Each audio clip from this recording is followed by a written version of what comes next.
Hello दोस्तों, आज हम लोग देखेंगे एनसीईआरटी क्लास 10 का। हम लोग देख रहे थे दो चर वाले रैखिक समीकरण। दो चर वाले रैखिक समीकरण हम लोग देख रहे थे। Pair of linear equation in two variable. और दो चर वाले रैखिक समीकरण में क्लास 10th में हम लोग आगे के लेक्चर हम लोग देख रहे थे। आगे के लेक्चर में हम लोग देख चुके हैं दो चर वाले रैखिक समीकरण में हम लोग बेसिक चीज देख चुके थे कि 9th क्लास का थोड़ा सा टॉपिक था, रिवाइज करा दिए थे हम। 9th क्लास के टॉपिक को हम रिवाइज करा दिए थे।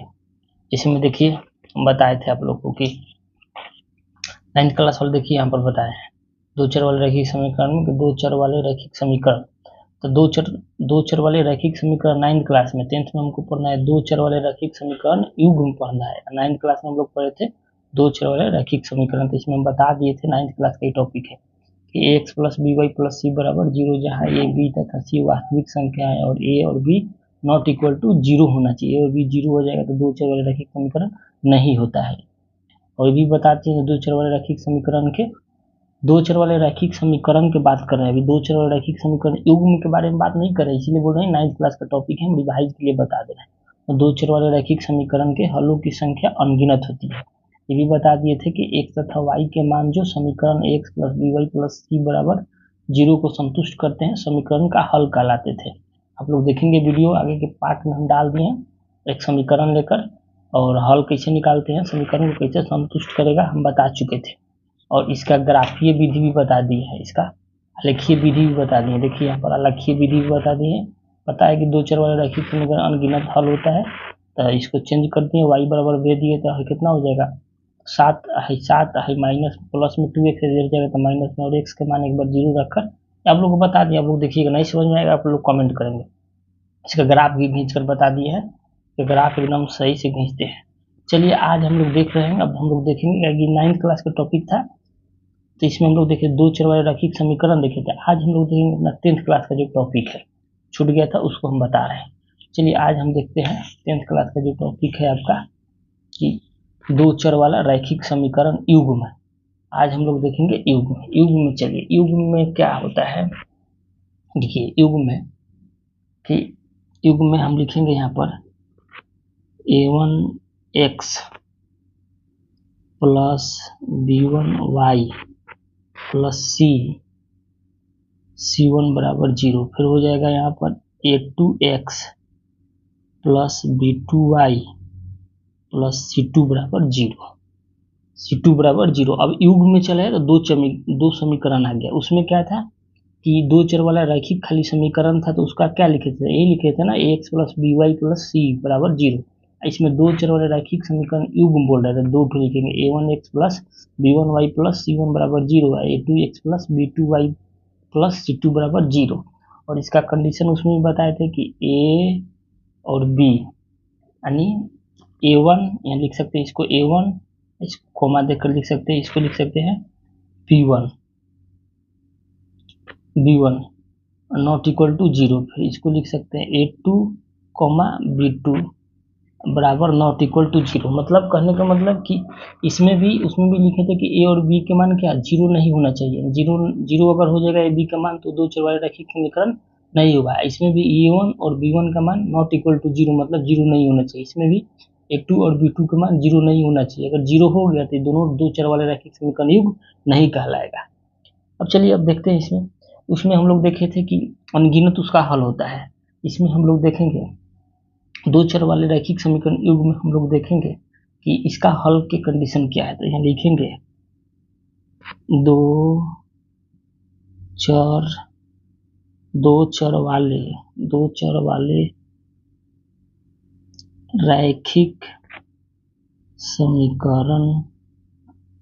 रैखिक समीकरण के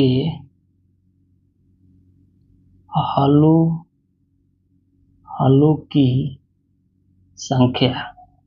तो हम लोग दो चर वाले रैखिक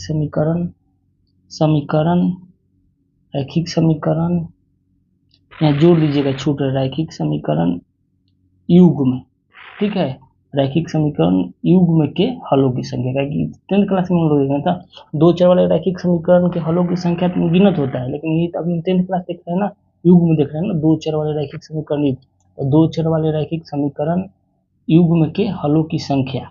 हलों की संख्या क्या होता है, इसका 3 हलों की संख्या और 3 कंडीशन। देखिए 1 नंबर में होता है अनेक हल,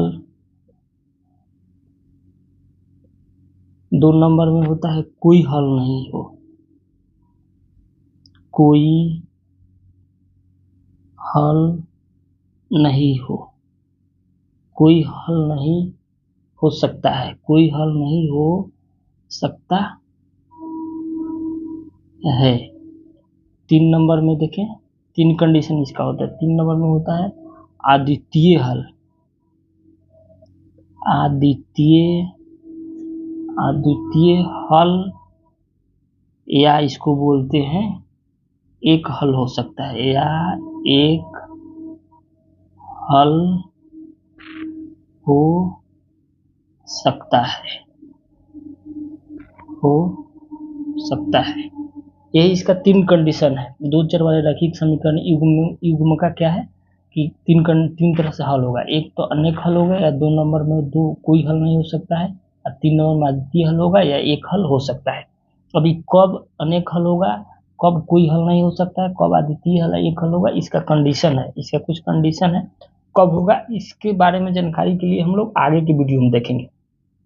कब होगा, कब नहीं होगा, कब अनेक हल होगा, कब कोई हल नहीं होगा, कब अद्वितीय हल होगा, एक हल होगा। अभी हम लोग देखेंगे इसको ग्राफीय विधि, हम लोग देखते हैं ग्राफीय विधि, इसको देखते हैं क्या होता है। चलिए ग्राफ से हम समझते हैं, ग्राफीय विधि समझते हैं। देखिए यहाँ पर ग्राफ से समझते हैं।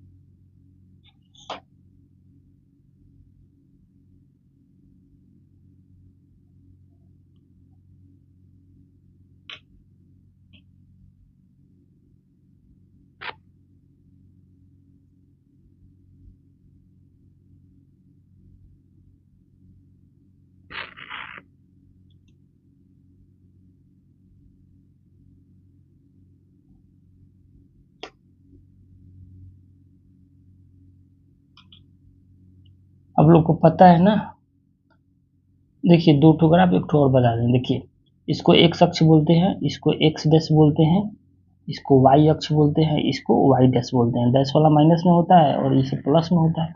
इसमें भी हो जाएगा सेम ऐसे ही, एक्स, इसको एक्स डैश, इसको वाई, इसको वाई डैश।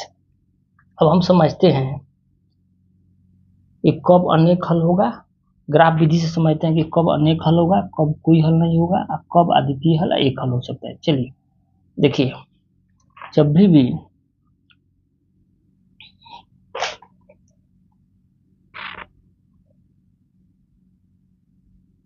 देखिए ग्राफ समझिए,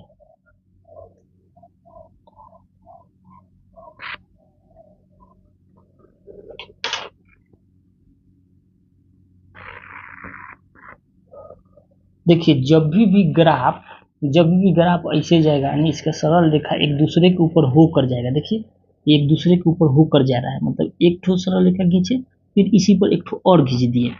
तो जब भी ऐसा ग्राफ होगा, जब भी एक सरल रेखा एक दूसरे के ऊपर होकर जाएगा, तब इस स्थिति में ये क्या होगा, संपाती होगा। इसको संपाती बोलेंगे। क्या बोलेंगे, संपाती।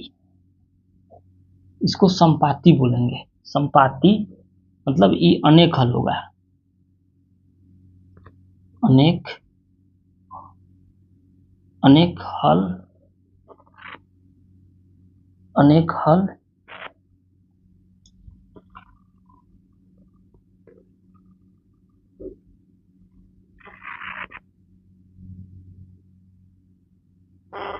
इसका क्या होगा, अनेक हल होगा, अनेक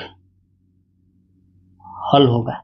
तो अनेक हल होने के लिए ग्राफीय विधि से क्या कंडीशन बताएं कि एक सरल रेखा क्या होगा, एक सरल रेखा एक दूसरे के ऊपर प्रतिच्छेद करेगा, एक दूसरे के ऊपर से होकर जाएगा, तब क्या अनेक हल होगा।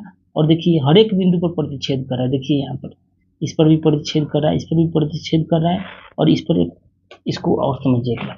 इस पर एक और सरल रेखा खींच सकते हैं। जब भी ऐसा कंडीशन होगा ना, देखिए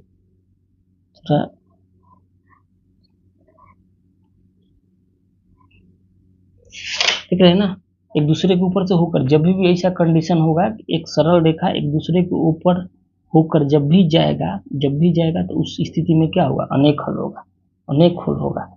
ये क्या कर रहा है, हर एक बिंदु पर देखिए, यहाँ प्रतिच्छेद, यहाँ प्रतिच्छेद, इसके प्रतिच्छेद होकर जा रहा है, मतलब हर एक बिंदु पर प्रतिच्छेद कर रहा है, तो इस कंडीशन में क्या होगा, अनेक हल होगा, अनेक हल होगा। अब देखेंगे कि कोई हल कब नहीं होगा, तो कोई हल होने के लिए कंडीशन है, देखिए कोई हल होने के लिए कंडीशन है, ग्राफ आप लोग देखेंगे, कोई हल होने की कंडीशन है,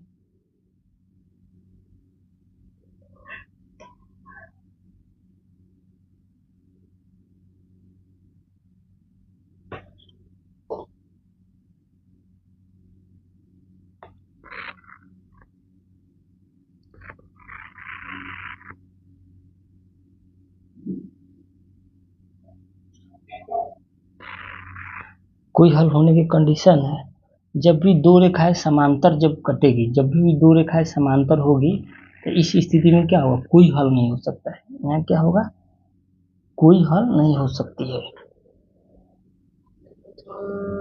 यहाँ हो जाएगा, यहाँ हो जाएगा कोई हल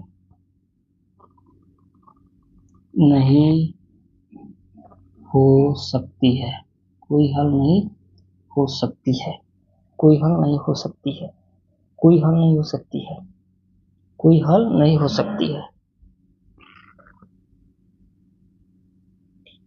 और इसको क्या बोलेंगे, क्या होगी, समांतर होगी। किस स्थिति में, समांतर होगी।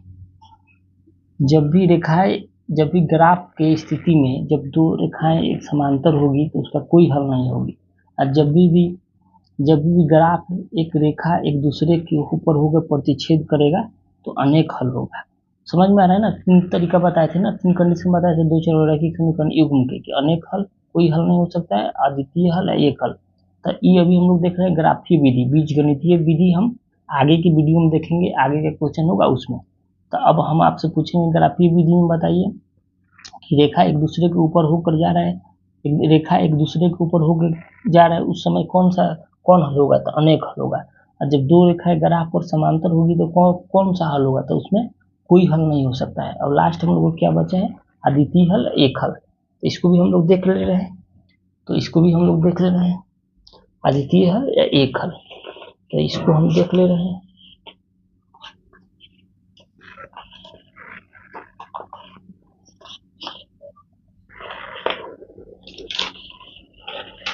तो पेज ले रहे हैं, पेज देखिए। अब अद्वितीय हल, एक हल हमको देखना है, तो इसको देखने के लिए देखिए यहाँ पर एक ठो ग्राफ ले लेंगे, यहाँ पर भी ग्राफ बनाएंगे।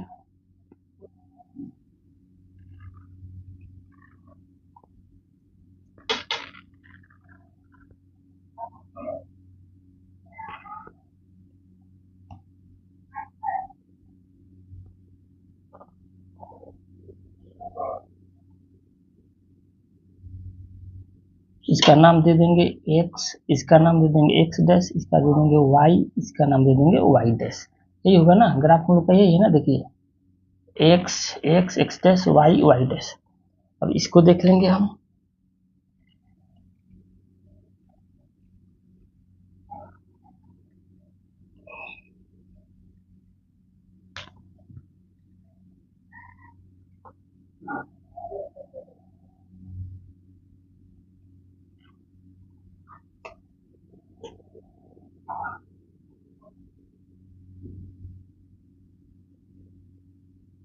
हम लोग देख लिए थे, अनेक हल देख लिए थे, कोई हल नहीं होगा देख लिए थे। अब हम लोग क्या देखना है, अद्वितीय हल, एक हल। तो देखिए अद्वितीय हल, एक हल कब होगा, जब भी ग्राफ प्रतिच्छेद होगा तब भी क्या होगा, अद्वितीय हल होगा, एक हल होगा। कैसे, तो देखिए यहाँ पर प्रतिच्छेद हो रहा है कि नहीं, यहाँ पर आ रहा है, यहाँ पर देखिए प्रतिच्छेद हो रहा है, तो इस स्थिति में क्या होगा, इस स्थिति में अब क्या होगा, अद्वितीय हल, या इसको क्या बोल सकते हैं, इसको बोल सकते हैं अद्वितीय अद्वितीय हल या एक हल, अद्वितीय हल या एक हल हो सकता है, हो सकता है। हो गया कि नहीं, समझ में आ गया ना। तो तीनों कंडीशन बता दी। जब रेखा एक दूसरे से ऊपर होकर क्रॉस करेगी, देखिए यहाँ पर फिर से रिवाइज करा दे रहे हैं, रेखा एक दूसरे के ऊपर होकर प्रतिच्छेद करेगी तो अनेक हल होगा। जब दो रेखाएं ग्राफ पर समांतर होगी तो कोई हल नहीं होगा। और जब रेखा प्रतिच्छेद करेगी,